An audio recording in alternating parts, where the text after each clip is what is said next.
Like and subscribe and click the bell icon to get new video updates. How are faith communities responding to Katherine Deves? By Matthew Knott, May 13, 2022, 7:30 p.m. Save login, register or subscribe to save articles for later. Share normal text size, larger text size, very large text size. 103 View all comments. Katherine Deves may have ignited an election firestorm with her inflammatory views on transgender issues, but Wendy Francis couldn't be more delighted with the Liberal candidate for Warringah. Many Christian people are saying, "Thank God for Katherine Deves." Francis, the national political director of conservative group the Australian Christian Lobby, said. Asked about Deves' statements, including a deleted tweet in which she described trans people as surgically mutilated and sterilized, Francis said, "It 100% resonates with us. There's nothing radical about what she's saying." Since Deves' tweets became public in the first week of the election campaign, there has been widespread speculation about their possible electoral impact. Labor and coalition strategists have wondered whether they could cost the Liberal Party votes in wealthy, highly educated electorates such as Warringah while appealing to more socially conservative and religious voters in other parts of the country.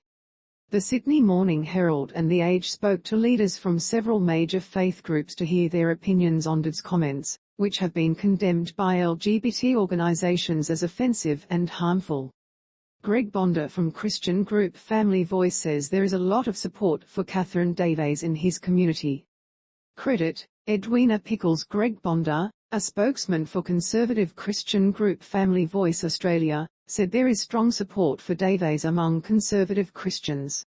This demographic group, he said, is increasingly concerned about changing gender norms, including what students are being taught in schools.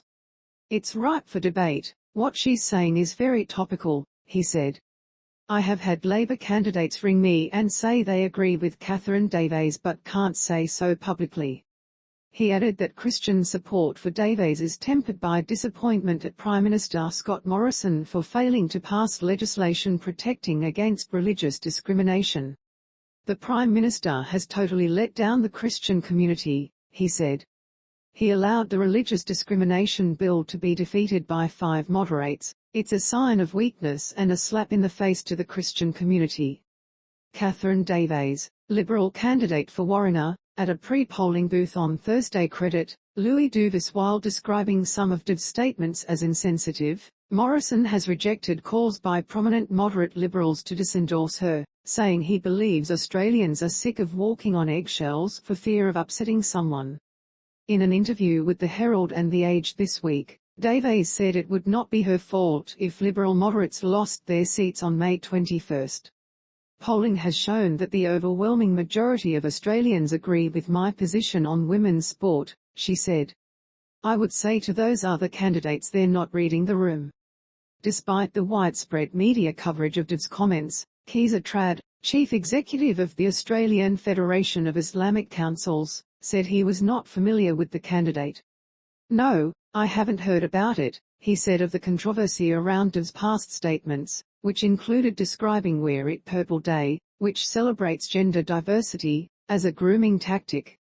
After being told about her views, the prominent Muslim community leader said, I'm sure many people in faith communities would empathize with those concerns.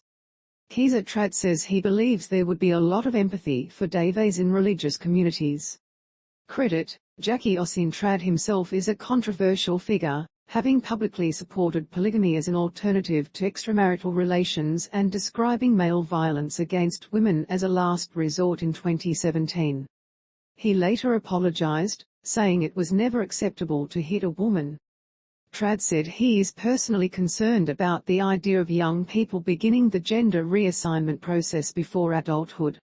Children in society can't do a lot of things because they are not considered mature enough to make those decisions, he said.